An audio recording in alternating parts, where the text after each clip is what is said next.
Hello mga ka-agri. Ayan po, share ko lang po sa inyo yung ating brooder and grower cage na ginawa.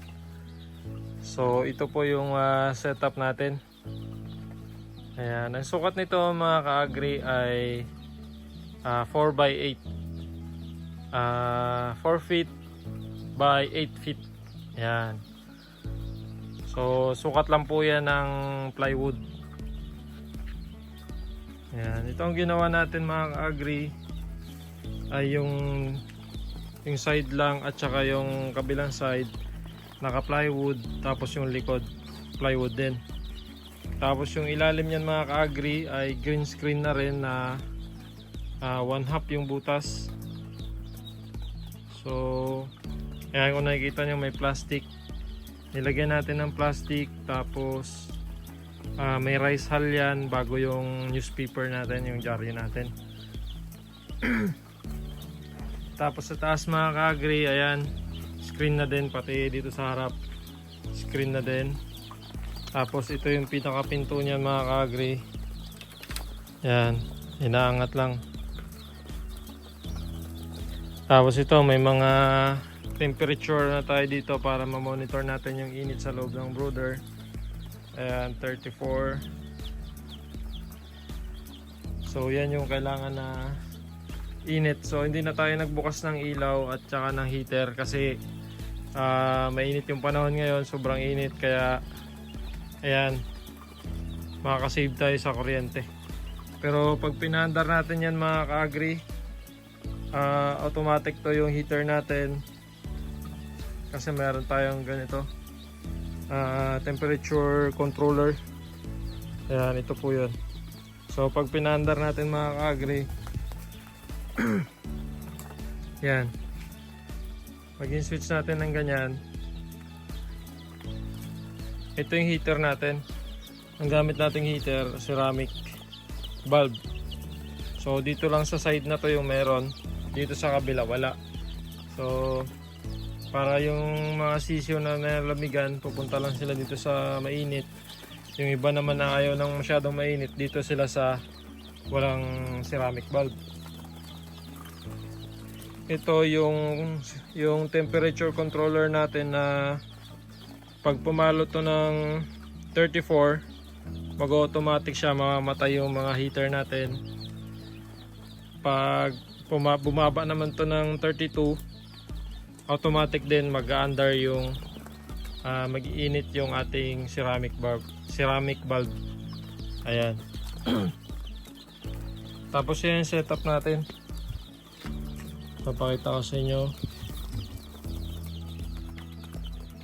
Ayan, so ganyan lang. Binidyoan ko na sa inyo kasi maglilinis ako ngayon. Magpapalit tayo ng dyaryo, tapos tubig magpapalit din tayo. Papalit tayo ng ito dahil ngayon ay alas 3 na. So magbibigay na ako ng Vitamin Pro ng bottle cap. Ayan. Yung bulb niyan may sarili siyang switch, no? Pinapatay ko din pagka mainit na masyado, pero sa gabi magdamag lang yan naka-open. Pag mga 7 days old to 10 days old na sila, aalisin ko na yung mga dyaryo na yan, tapos naka-rice hull na yan sila. So ayan po, medyo magulo lang yung pagka-setup natin ng wirings kasi nagmadali tayo, biglang nag-inform si Doc na magpapaship na sila ng parent stock. So nagmadali tayo gumawa ng brooder.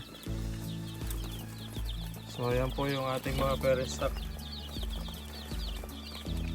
dominant red or D853, mga parent stock ng Rhode Island red po yan. Ayan, maliliksi po lahat. 74 heads po ito lahat. 60 po yung female, 14 piraso yung male. Ayan. So ayan po, mayroon pong trapal yan dyan. Paggabi, sinasakluban po namin yan hanggang dito sa harap para po hindi sila lamikin. Pero pag ganitong oras, from 12 noon hanggang alas 5, nakabukas po yan lahat.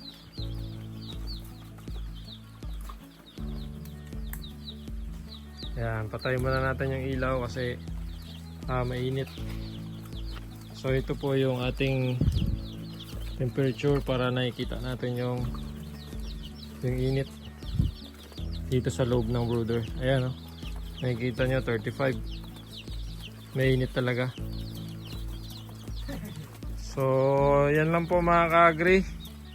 Yan, maraming salamat po sa Vitamin Pro ng Battlecock.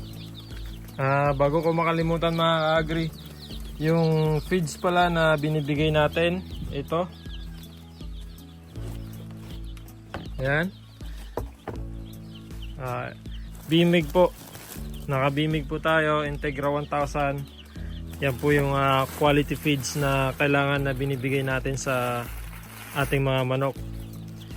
Napaka-importante po. Isa po sa pundasyon ng pagpo-poultry ang quality feeds. Kaya ang gamit natin dito ay Bimig Integra 1000. So yun lang po mga ka-agri. Maraming salamat po sa inyong panonood. Maraming salamat po sa suporta. Happy farming po.